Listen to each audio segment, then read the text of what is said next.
Let's take a look at something new. Conditions in C#.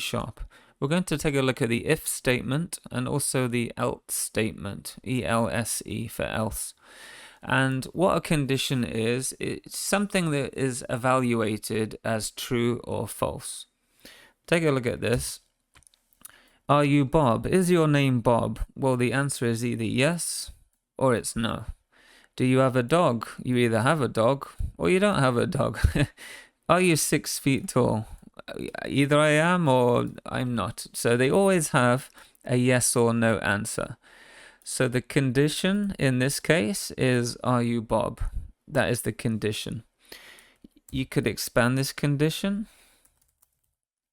Are you Bob? And do you have a dog? In which case all of this is the condition. So if your name is Bob, but you don't have a dog, then the answer is no. Otherwise it's yes if you have both, for example, because there's an and here. So this is a condition. This is what a condition is. We deal with these every day, multiple times, and we can represent these in C# by using what's called an if statement. So let's take a look at a very simple one. We're going to create a little bit of software called Are You Bob? So what it does, it asks for the user's name. We take in the user's name, and if the user's name is Bob, we're going to give them an amazing greeting because we really like Bob. If their name is not Bob, then we're just going to give them maybe a standard hello, Roberto, or something like that. So let's take a look at the format of the if statement. So it starts with if, that's the keyword. Then we open parentheses, just like we do on a method, for example. So open parentheses, and inside the parentheses here, we put the condition.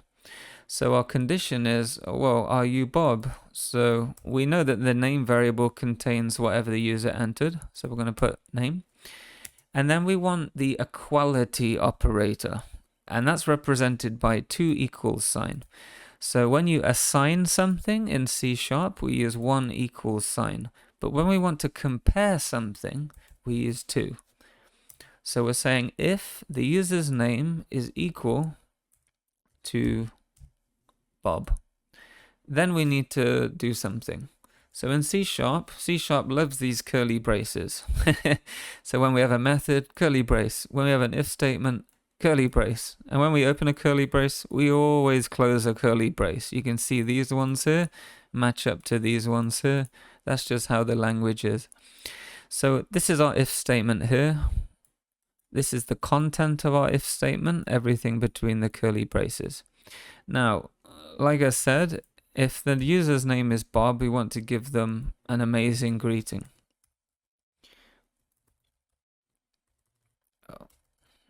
Let's try and type English. And we know their name is Bob, so we might as well just put Bob. Hello, Bob. So the user's name is Bob. We're giving them an amazing greeting, look. However, if their name is not Bob, maybe it's Roberto or Henry, then we need to give them a different message. So if we run this program now, you can say, what is your name? Let's type in Henry. So it's giving us a standard hello Henry. So it's actually ignoring this completely because the name is not Bob. However, if I run the application now, what is your name? Well, my name's Bob. And remember, C# case sensitive. So we only checked for a lowercase Bob in our if statement. So make sure it matches that. So click enter. Now we got our amazing greeting, look. But we have a problem, look. It also says hello Bob as well. So he's getting 2 greetings. And that's because the if statement condition, which is this section, is being satisfied. It evaluates to true.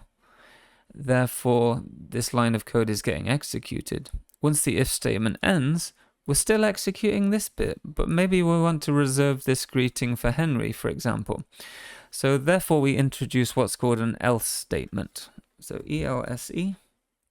Again, curly braces.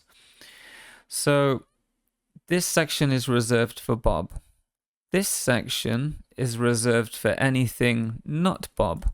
So this evaluates to true when the user's name is Bob. It evaluates to false if it's anything else. else. So all the else stuff goes in here. So we want to give the standard greeting to anyone apart from Bob. And that is how the else statement works. So if this evaluates to true, everything here. If it evaluates to false, everything here. So for example, if I run the program now, what is your name? Oh, my name's Bob. Now I get the standard greeting, and this section is ignored completely because my name, is Bob. But when I run the program now, I type in anything, we get the standard greeting. Because this part is ignored, it falls to the else section here. And else, it cannot exist without an if. So we can't do this. That won't make sense. Else always needs an if to go with it. And when we try and run it, there'll be an error. So you cannot have else by itself. It always needs an accompanying if above it. So it's a very simplistic view on an example condition, which is the if condition in C#. So I want to just run through a quick example so you fully understand how these conditions work. Now, when you have an if statement, it has a condition and an action. So if this evaluates to true, it runs this section here. If it evaluates to false, this section runs here. So when we talked about variables, we had a Boolean variable. And Boolean variables evaluate to either true or false.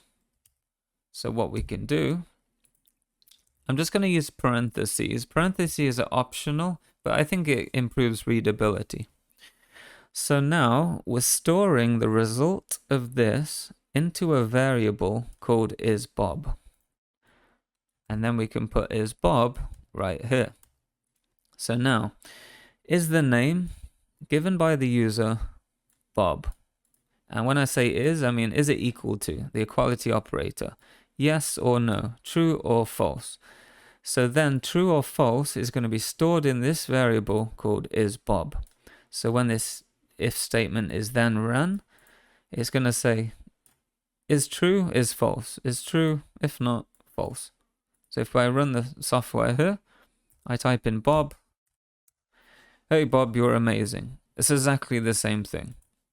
So that is just it gives you more clarity on what is going on, if that makes sense. Now, I haven't talked about Booleans that much, but it's basically saying, does this equal to true or false? And this is either going to be true or false because that's how you represent it as a Boolean. And then when we run the if statement, isBob will be either true or it will be false. And it's going to run the appropriate one. So if we're not Bob, we're Henry, then it's going to say, hey, random person.